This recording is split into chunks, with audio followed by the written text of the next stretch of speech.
Time ಆಗಿದೆ ಮಧ್ಯರಾತ್ರಿ 2 ಗಂಟೆ. ನಾವೆಲ್ಲರೂ ಕೂಡ ಡೀಪ್ ಸ್ಲೀಪ್ ಅಲ್ಲಿ ಇದ್ದೀವಿ. ನಮ್ಮ ಟ್ರೈನು ಜೋಲಾರ್ಪೇಟೆಗೆ ಬಂದು ನಿಲ್ತು. ಆಗ ಮಂಗಳಮುಖಿಯರು ಬಂದು ಏನ್ ಮಾಡಿದ್ರು ಗೊತ್ತಾ, ನಾನು ಫುಲ್ ನಿದ್ದೆ ಮಾಡ್ತಾ ಇದ್ದೆ. ಮಂಗಳಮುಖಿಯರು ಬಂದು ನನ್ನ ಬುಲ್ಲಿನ ಇಸುಕ್ಬಿಟ್ಟು ಕಾಸು ಕೊಡು ಅಂತ ಕೇಳಿದ್ರು. ನನ್ನ ಪ್ರಕಾರ ಮಂಗಳಮುಖಿಯರು ಮಾಡಿದ್ದು ತಪ್ಪು. ಸೀದಾ ಬಂದು ಸಾಮಾನ್ಗೆ ಕೈ ಹಾಕ್ಬಿಟ್ರು. ನನಗಂತೂ ಸಖತ್ ಬೇಜಾರಾಯ್ತು. ನಾನು ವಿಡಿಯೋ ಮಾಡೋದಕ್ಕೆ ಸ್ಟಾರ್ಟ್ ಮಾಡಿದೆ. ಅವರು ಕಾಸು ಕೊಡು ಅಂತ ಕೇಳಿದ್ರು. ನಾನು ಇಲ್ಲ ಅಂತ ಅಂದೆ. ಪಕ್ಕದ ಕೋಚ್ಗೆ ಹೋಗಿ ಕಲೆಕ್ಷನ್ ಮಾಡೋದಕ್ಕೆ ಮುಂದಾದ್ರು. ಆಗ ನಮ್ಮ ಟಿಕೆಟ್ ಕಲೆಕ್ಟರ್ ಬಂದು ಹೋಗಿ ಇದೆಲ್ಲ ಮಾಡಬೇಡಿ, ಮಧ್ಯರಾತ್ರಿ 2 ಗಂಟೆಗೆ ನೀವು ಮಾಡ್ತಾ ಇರೋದು ತಪ್ಪು ಅಂತ ಮಂಗಳಮುಖಿಯರನ್ನು ಕಳಿಸಿದ್ರು. ಮಂಗಳಮುಖಿಯರು ಮಾಡಿದ್ದು ತಪ್ಪು ಅಂತ ನಾನು ಹೇಳ್ತೀನಿ. ಅದಾದ್ಮೇಲೆ ನಾನು ನಿದ್ದೆ ಮಾಡೋದಕ್ಕೆ ಸ್ಟಾರ್ಟ್ ಮಾಡಿದೆ. ಬೆಳಗ್ಗೆ ಎದ್ದು ನೋಡಿದಾಗ ಗೊತ್ತಾಯ್ತು ನಮ್ಮ ಟ್ರೈನು ಆಲ್ಮೋಸ್ಟ್ ತಿರುಪತಿ ಕಡೆಗೆ ಬಂದಿದೆ ಅಂತ.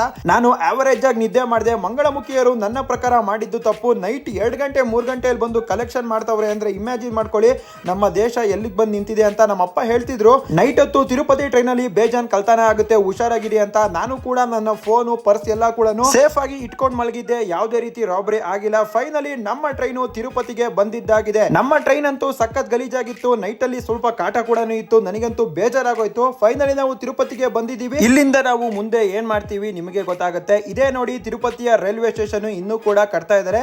ವಿಡಿಯೋ ಎಷ್ಟಾಗಿದ್ರೆ ಲೈಕ್ ಮಾಡಿ, ಫಾಲೋ ಮಾಡ್ತಾ ಬನ್ನಿ.